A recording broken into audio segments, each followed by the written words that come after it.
Hi friends, இன்னைக்கு என்ன செய்யலாம்னு பார்க்கலாங்களா? நான் ஒரு 1/2 கிலோ சிக்கன் எடுத்திருக்கேன். மறுபடியும் நான் ஆந்திரா ரெசிபி தான் பண்ண போகிறேன். இது வந்து ஒரு வறுவல் வந்து ஒரு தொக்கு மாதிரி இருக்கும், நல்லாயிருக்கும். ட்ரை பண்ணி பார்க்கலாங்களா?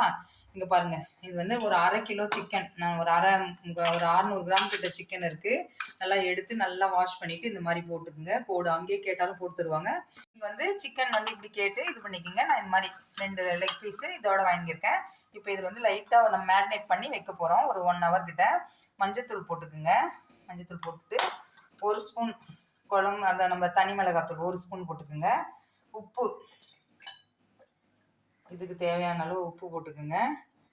கொஞ்சம் எண்ணெய், நல்லா ஒரு 3 ஸ்பூன் எண்ணெய் போட்டு இது நல்லா மேரினேட் பண்ணி ஃப்ரிட்ஜில் வச்சாலும் வைங்க, இல்லை வெளியவே வச்சாலும் வைங்க. இது நல்லா நமக்கு இந்த மசாலா எல்லாம் இதில் இறங்கட்டும். சிம்பிளானது தான், ஆனால் சூப்பராக இருக்கும். ஊறட்டும் இது நம்ம. ஃப்ரெண்ட்ஸ், இங்கே பாருங்கள், நல்லா ஊறிடுச்சு. 1 ஹவர் கிட்ட ஊற வச்சாச்சு. இப்போ பாருங்கள், கடாய் வச்சுக்கோங்க. இங்கே நல்லா மழை பெஞ்சிட்டு இருக்குங்க ஃப்ரெண்ட்ஸ். இப்போதைக்கு இவ்வளோ எண்ணெய் போட்டுக்குங்க. இதில் வந்து சீரகம் மட்டும் போடுங்க, வேறு எதுவும் வேண்டாம். இது பொரியட்டும் நமக்கு.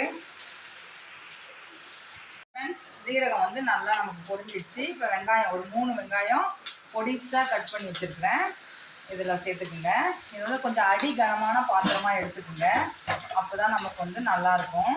ஏன்னா அடி பிடிக்காமல் நல்லா நமக்கு வர்றதுக்கு இது நல்லா இது வேகிறதுக்காக நம்ம வெங்காயம் சீக்கிரம் விழுந்து வரணுன்றதுக்காக நான் உப்பு கொஞ்சமாக போடுறேன்.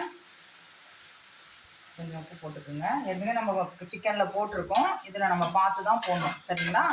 இது நல்லா வதங்கட்டும் நமக்கு. இப்போ இதுக்கு வந்து ஒரு மசாலா நம்ம அரைக்க போகிறோம். இங்கே பாருங்கள், கொப்பரை தேங்காய் இருந்தால் கொப்பரை தேங்காய் போடுங்க, இல்லைன்னா முந்திரி பருப்பு கூட போட்டுக்கலாம். ஒரு 4 மிளகாய், காஷ்மீரி மிளகாய் தூள், காஷ்மீரி மிளகாய் இருந்தால் போட்டுங்க, அது சூப்பராக கலர் கொடுக்கும். எங்கிட்ட இல்லை. அப்புறம் வந்து ஒரு பிரிஞ்சி இலை, ஒரு துண்டு பட்டை, ஒரு 3 கிராம்பு, ஒரே ஒரு ஸ்டார் பூ, இது 2 ஏலக்காய், இன்னொன்று எங்கே போச்சுன்னு தெரியலைங்க ஃப்ரெண்ட்ஸ். அப்புறம் ஒரு ஸ்பூன் வந்து மிளகு, நம்ம ஜீரகம் அதில் போட்டோம். அப்புறம் வந்து 1 ஸ்பூன் தனியா, 1 ஸ்பூன் இருக்குது, 2 ஸ்பூன் கூட போட்டுக்கோங்க. இது எல்லாம் நம்ம ஸ்பைன் பவுடராக அரைச்சிட்டு வந்துடலாம். இங்கே பாருங்க ஃப்ரெண்ட்ஸ், எப்படி வதங்கி இருக்குது பார்த்தீங்களா? கண்ணாடி பதம் அப்படின்னு சொல்லுவாங்கள்ல, அந்த பதத்துக்கு வந்ததும் இஞ்சி பூண்டு பேஸ்ட் போட்டுக்குங்க. போட்டு இதையும் நல்லா வதக்குங்க. சூப்பராக இருக்கும் ஃப்ரெண்ட்ஸ், இது செமையாக இருக்கும். ட்ரை பண்ணி பாருங்கள். இது நல்லா நமக்கு வதங்கட்டும், இஞ்சி பூண்டு பேஸ்ட் வதங்கட்டும். இங்கே பாருங்கள் ஃப்ரெண்ட்ஸ், இப்போ வந்து இது மேரினேட் பண்ணி வச்சுருக்கீங்களா, இதில் சேர்த்துருங்க. சேர்த்துட்டு இது நல்லா கிளறி விட்டுருங்க. பாருங்கள், இதை போட்டு நல்லா கிளறி விட்டுருங்க.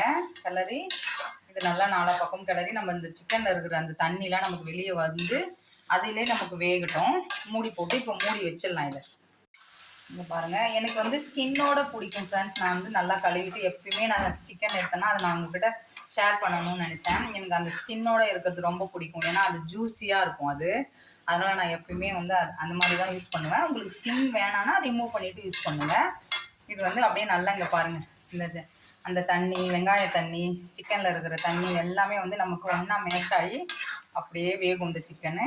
கொஞ்சம் நேரம் அப்படியே மூடி வச்சு, அடி கனமான பாத்திரமாக இருந்தால் நமக்கு அடி பிடிக்காமல் இருக்கும். நான்ஸ்டிக் வேணாலும் நீங்கள் எடுத்துக்கலாம், அது நம்ம இஷ்டம் தான்.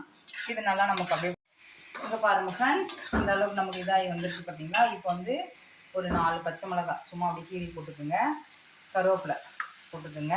இங்கே பாருங்கள், நான் அந்த பொருளெல்லாம் உங்களுக்கு காமிச்சேன் பார்த்தீங்களா? இதை வந்து நம்ம இதை மாதிரி ட்ரையாக பொடி பண்ணிவிடுங்க. இதை இதில் போட்டுருங்க.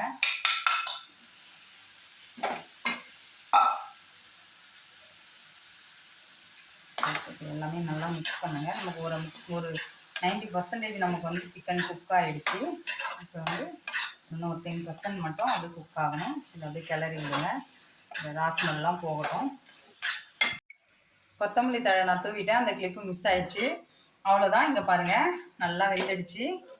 ஒன்று ஒன்றா நமக்கு அப்படியே இதாக இந்த தொக்கு நான் கொஞ்சம் இல்லை, எனக்கு வேணும்னு தான் நான் வச்சுக்கிட்டேன். உங்களுக்கு வேண்டாம் அப்படின்னா இன்னும் கொஞ்சம் ட்ரை பண்ணிங்கன்னா தொக்கு இருக்காது, நமக்கு அப்படியே பீசஸ் மட்டும் இருக்கும். ஏன்னா நான் இது சாதத்தில் அப்படியே பிணைஞ்சி சாப்பிட நல்லாயிருக்கும்னு எடுத்திருக்கேன். இங்கே பாருங்கள், இவ்வளோ அழகாக வந்துருக்கு. நீங்கள் காஷ்மீரி மிளகாய் போட்டிங்கன்னா இன்னும் கலர் கொடுக்கும். என்கிட்ட அது இல்லாததால் கொஞ்சம் இதுவாக இருக்குது. அவ்வளோதான். ட்ரை பண்ணி பாருங்கள், ஈஸியான மெத்தடு, நல்லாயிருக்கும்.